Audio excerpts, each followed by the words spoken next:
CM Punk reportedly is scheduled for a call with some WWE board members, and those backstage within World Wrestling Entertainment do feel like a deal is happening. Details on that, plus the NWA, recently it was reported they've got a TV deal with the CW for not one, but two pro wrestling shows. However, after a recent spot on a recent NWA pay-per-view, that TV deal may now be in jeopardy. Details on that, plus MJF is set to defend his AEW World Championship against Daniel Garcia on Dynamite on Wednesday. Mark Brisco is set to go one-on-one with Jay White with Full Gear implications, plus the date and location for the AEW Dynamite Winter is Coming event is revealed.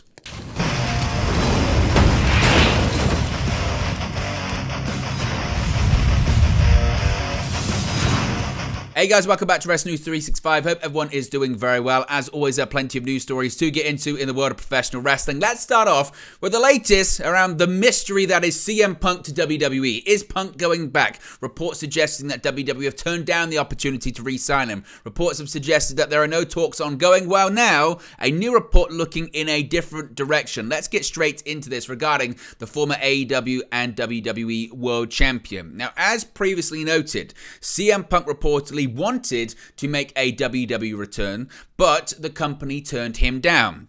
And he's not expected to be back, not right now.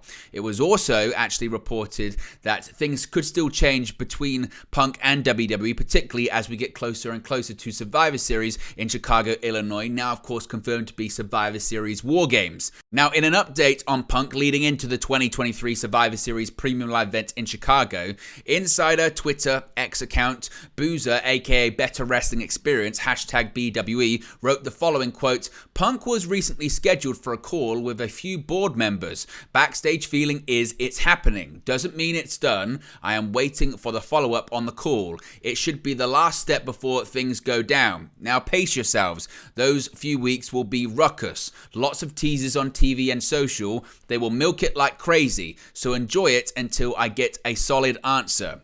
Now, when a user wrote back to this report that they refuse to believe the deal isn't already done, BWE noted the following, quote, "It could be, and I could be misled to hype the story. I trust this specific source."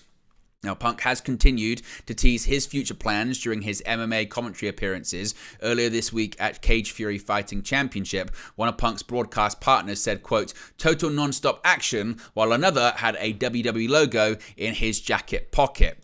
Now, as far as CM Punk, and obviously previous reports suggesting that for him to return to the company, it would have to get approval of some major players in the WWE locker room. It looks like one WWE personality and announcer says they would be open to the idea. With WWE hosting Survivor Series in Chicago later this month, speculation regarding the possible return of CM Punk continues to simmer. WWE President Nick Khan previously stated that the company has nothing but respect for the former WWE champion, but as of last month, there were reportedly no talks between the two sides about a potential return.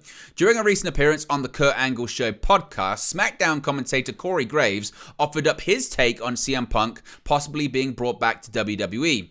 Quote, "Punk was always great to me when I was coming up. We were really close. Remember I told the story at the beginning of the show about how I missed my son being born? Punk was in Pittsburgh at the time and was actually the first guy who held my son after he was born. We were tight," Graves said. Fast forward a few years, I don't really know what happened. We sort of fell out for one reason or another. I said some disparaging things in a very public, unprofessional manner. We haven't spoken since or prior to then, end quote. Despite their strained personal relationship, Graves attests that he has grown past that and is now in a different position in his life compared to the time frame that their friendship was fractured. As such, Graves noted that he would welcome back the Second City Saint to the company, greeting him with a professional handshake. Quote, "If it's right for business, then who am I to say no? I'm a pro at the end of the day," Graves said. "I would happily do whatever is needed. I would shake the man's hand and move on and see what life holds." So what are your thoughts on the latest CM Punk reports? And it must be stressed, it's not from Sean Ross Sapp or Dave Meltzer or Mike Johnson or Andrew Zarian or whoever you get your pro wrestling news from, but still, it's from a reputable online social media account. So do you think there's weight to this story? Do you think it's just rumors and speculation? What do you think about the update when it comes to CM Punk possibly having a meeting with WWE? Do you think that's real, or do you think it's just hearsay? Let me know your thoughts, as always, in the comment section below. Now, this is a fascinating story when it comes to the NWA and a TV deal that they have already signed signed, apparently, but it could be in a bit of trouble. Now, last weekend at NWA Samhain, longtime pro wrestling manager Father James Mitchell participated in a controversial segment that went viral. Now, Mitchell was seen at a private seating area near the ring, surrounded by scantily clad women drinking bottles of alcohol and some very, let's say, energetic pro wrestlers. Now, the reason for their amped up energy? Class A substances, drugs. Mitchell could be seen snorting the illegal substance and passing it around to his young compatriots to indulge in as well. Again, I'm not making this up. This is a real thing. Check it out on social media.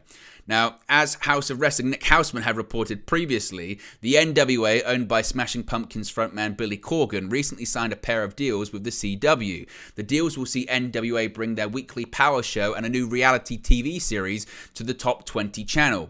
However, Nick Houseman is now reporting that they have learned that the recent drug spot actually upset the higher-ups at the CW. Houseman was also told that the spot in question was actually Billy Corgan's idea and he pushed for it to be on the pay-per-view.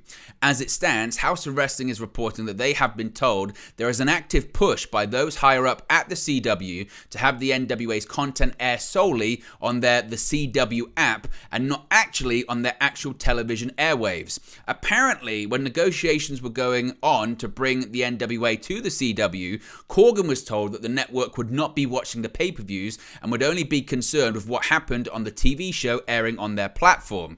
That changed following the drug spot at the recent pay-per-view, as the CW, which fans knew would be the new home for the NWA, was flooded with social media comments. Nick Houseman has now been told there is now a 90% chance that the NWA reality show and the Power Show will air on the CW app and not actually on television. Now, they've also learned that the reality show was fully paid for by Corgan, the executive producer of the series, and he has the final creative say on it.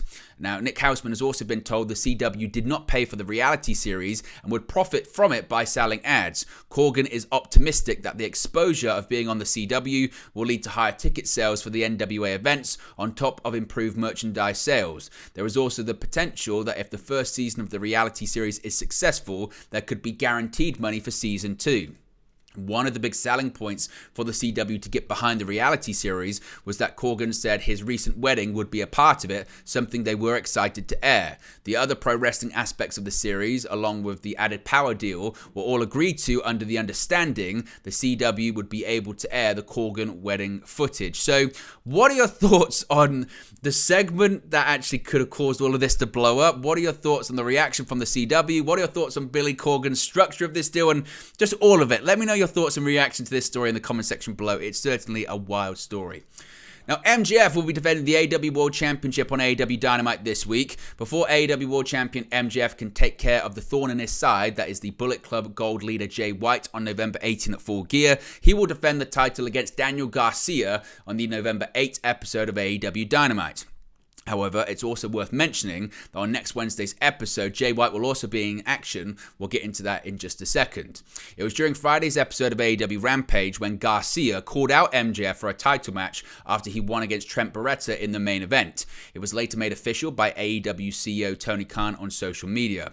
Also, during Saturday's episode of Collision, a video package aired in which MJF asked his upcoming opponent if he was going to be a sports entertainer or the pro wrestler during the match. The match marks the first time that Garcia will get a shot at the AEW World title, while MJF has been the champion since defeating Jon Moxley at last year's Full Gear pay-per-view. Along with those other two matches, Samoa Joe will defend his Ring of Honor World Television Championship against Keith Lee in the pair's first ever singles bout. However, fans can look forward to more matches and segments being announced in the lead up for next week's episode, which will take place from Portland, Oregon.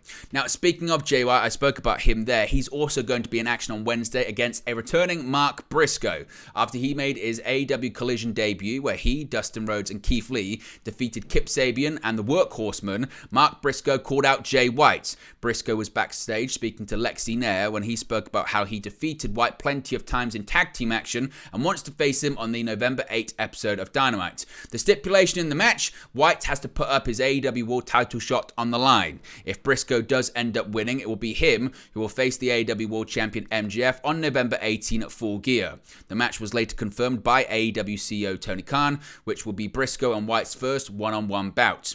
Prior to this past Saturday's match, Brisco had been out of action since June due to a knee injury. His last match was a three-way bout against Drake and Tony Nese on the June 29 taped episode of Ring of Honor on Honor Club. Brisco was originally supposed to face then-champion Claudio Castagnoli for the Ring of Honor World Championship at Death Before Dishonor on July 21st, but because of the injury, he was pulled from the match. In the end, Castagnoli ended up successfully defending it against Pac. 2 months later, on an episode of Dynamite, that being Dynamite Grand Slam, he lost the title to Eddie Kingston. The November 8 match will be Brisco's first Dynamite match since the June 21st episode, where he defeated Jeff Jarrett in a concession stand brawl. Along with Brisco versus White, as I mentioned, several other matches have been announced for the show. Finally, winter is coming and we've got details about it. The date and location for the 2023 Winter is Coming special episode of AEW Dynamite has been announced. AEW has held special Winter is Coming episodes of Dynamite in December every year since 2020, with the first edition seeing the debut of Sting and Kenny Omega winning the AEW World Championship. This year's event has now been announced for December 13, 2023, and will emanate from the College Park Center in Arlington, Texas. Every iteration of Winter is Coming has featured an AEW World Championship match, with Hangman Adam Page defending against Bryan Danielson in 2021, and last year's event featuring MJF defending against Absolute Ricky Starks. December will also feature the debut of the new AEW pay-per-view World's End, which is set to take place in Long Island on December 30. But there you go, guys. This is the latest pro wrestling news for you. Be sure to smash a like and the like button. Be sure to subscribe, bottom right-hand corner. As always, let me know your thoughts in the comment section below, and I'll speak to you again very, very soon. Hey guys, thank you for watching, listening, streaming, or however you come across this video today. Be sure to click on the video on the right there to watch our next video, or click the bottom there to subscribe, or the bottom right hand corner. Thank you very much, and I'll speak to you again very soon.